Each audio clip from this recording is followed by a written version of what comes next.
Sir, Arun Prasad. Arun ಸರ್ಗೆ ನಾವು ಇರೋ ವಿಚಾರನೆಲ್ಲ ಹೇಳಿ ಅವ್ರ ಹೆಲ್ಪ್ ನಾವು ಯಾಕೆ ತಗೋಬಾರ್ದು?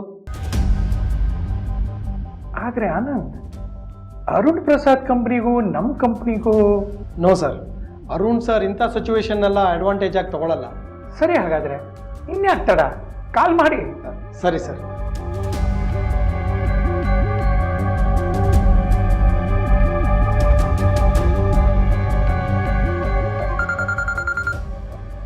Hello, Arun speaking. ಸರ್, ನಾನು ಆನಂದ್ ಮಾತಾಡ್ತಿದ್ದೀನಿ, ಗುರು ಸರ್ ಅವರ ಆಫೀಸಿಂದ. ಹಾಂ, ಹೇಳಿ ಆನಂದ್, ಏನು ವಿಷಯ? ಸರ್, ಅದಕ್ಕೆ ಇವತ್ತು ನಮ್ಮ ಆಫೀಸಿಗೆ ಬಂದಿದ್ರು.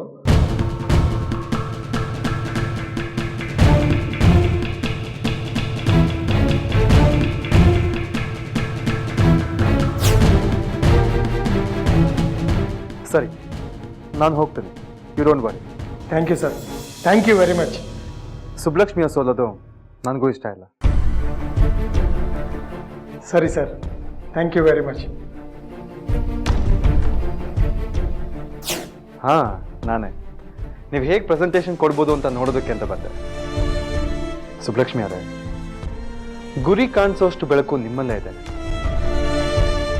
ಆದರೆ ಆ ಬೆಳಕಿಗೆ ಅಡ್ಡವಾಗಿ ಭಯ ಅನ್ನೋ ಪರ್ದೆನ ನೀವೇ ಹಾಕೊಂಡಿದ್ದೀರ.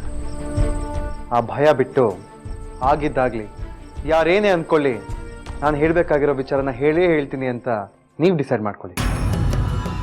ಆಗ ಇದು ಯಾವುದೂ ನಿಮಗೆ ಕಷ್ಟ ಅನ್ಸಿಲ್ಲ.